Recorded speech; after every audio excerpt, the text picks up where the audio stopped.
We need to talk about our partnership. You're a boss. I'm just trying to bring it out. If you don't set the tone, she's just gonna keep on walking all over you.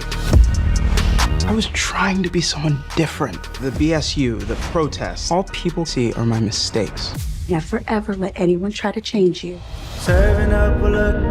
Can't believe you're going back so soon. Dancing in a drop. Well, babe, you know I can't sit still for too long. When is it my time to feel valued? I wish to create a legacy where we are represented. I think it's time you take the gloves off, babe. Right, Carlton? Carlton! You need to watch your mouth. Maybe I am on the wrong team. We can't be friends anymore. We can't do this to you. Fight for your principles. I have anxiety trying to fit into this goddamn BEL-AIR bubble. We all need to step up. You got any Jeffrey wisdom? None that you want to hear. Jamal Finkley, BLACKTREE TV. Morgan, this was such a bold, a bold input into the industry to create this story.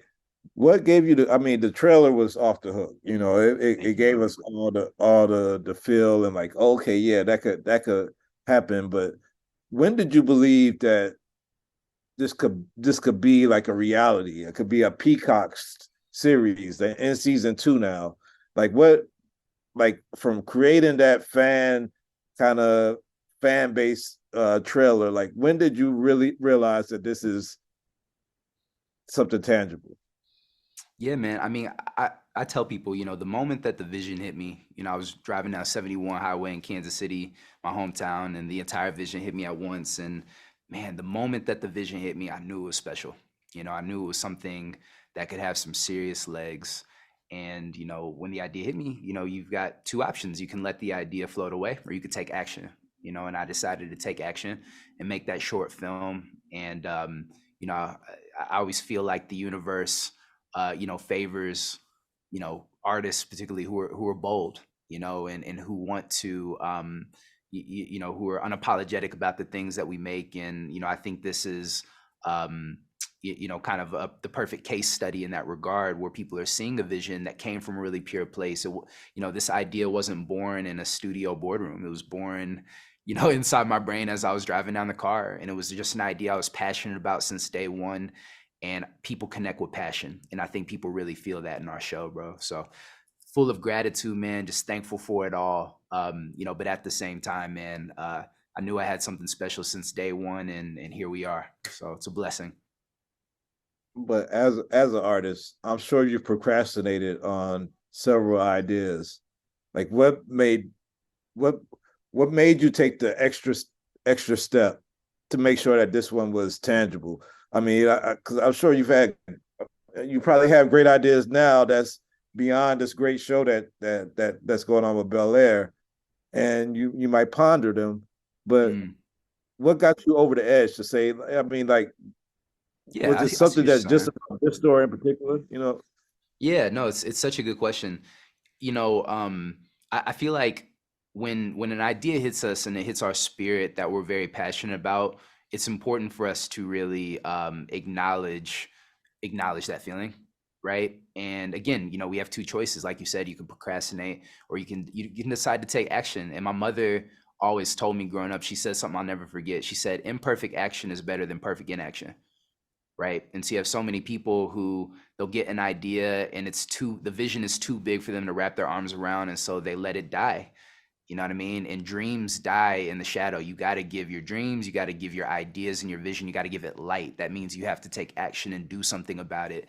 And so, you know, if there's something you're passionate about, anybody that's watching this, no dream is too big. You know, you can't wrap your arms around it. You know, just take, you know, it one day at a time, one step at a time, and you can achieve that goal. And, you know, BEL-AIR started as a 3.5-minute short film, and now we're on season 2, and we're only just getting started. And so got to take action, got to be bold and go for it.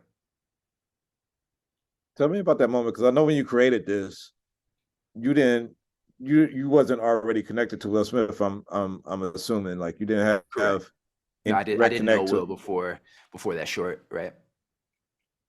when you knew it reached his eyeballs, like how was that feeling? Like, yo, he's like, I know this could go viral and people could see it, and maybe like 2,000 people see this, but when you know that it reached Will Smith's desk and that he's seen it, of course, later he approved it. Like how was that feeling? Just knowing that he's seen it that day.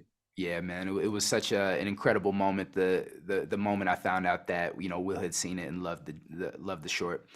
In fact, Westbrook reached out less than 24 hours from when we dropped it, and they were Will was one of the first people to see it because Westbrook has this incredible social media arm, and so they're always scouring the internet and they're really up on what's going on. And so his team flagged it very early. They sent it to him on the set of Bad Boys 3, and as the story goes, as they tell me, he sprinted out of his trailer like, yo, y'all see that? Like, yo, tap in with bro. And so I got an email within 24 hours. I was in Calabasas the next day.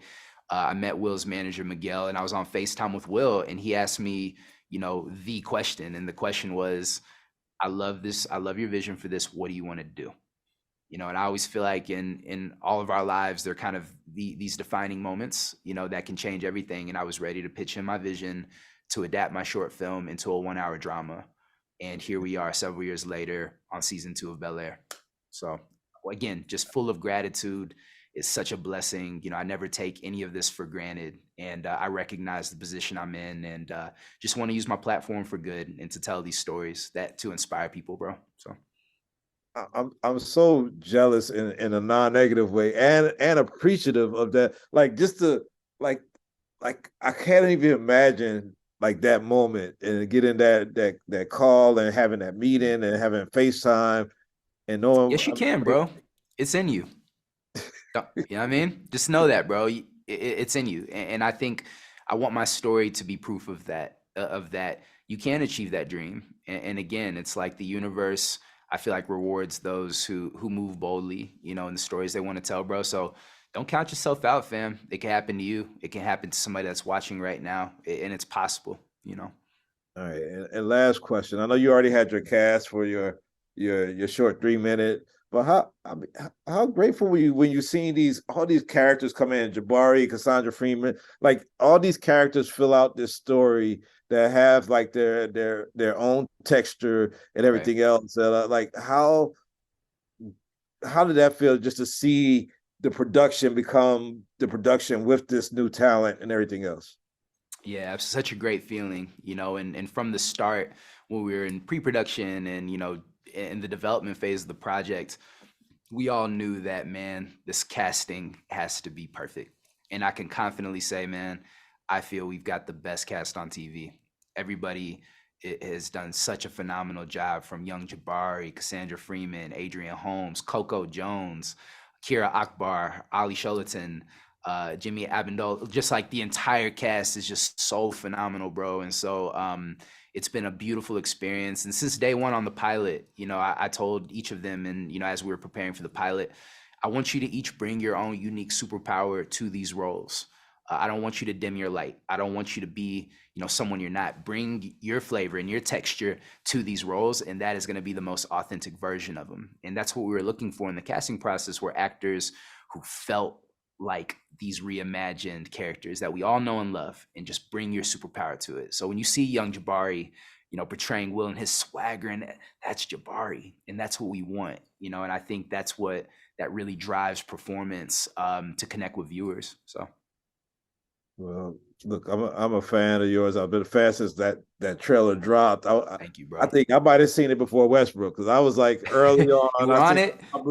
When I sent it to somebody and watched the numbers coming back, like, yo, this done jumped another 40,000 views already. But yeah, look, I'm proud of you, man. I can't wait to everything else you create. I'm a fan, and I'm glad that you were bold enough to chase your dream and to put the action behind it. And it's a testament to other creators, man. Thank you for your time and your effort, and keep doing what you do, bro. Thank you so much, bro. I appreciate that, man. I humbly receive that, man, and vice versa to you. And you know what I mean? Like I said, bro, you got it, fam.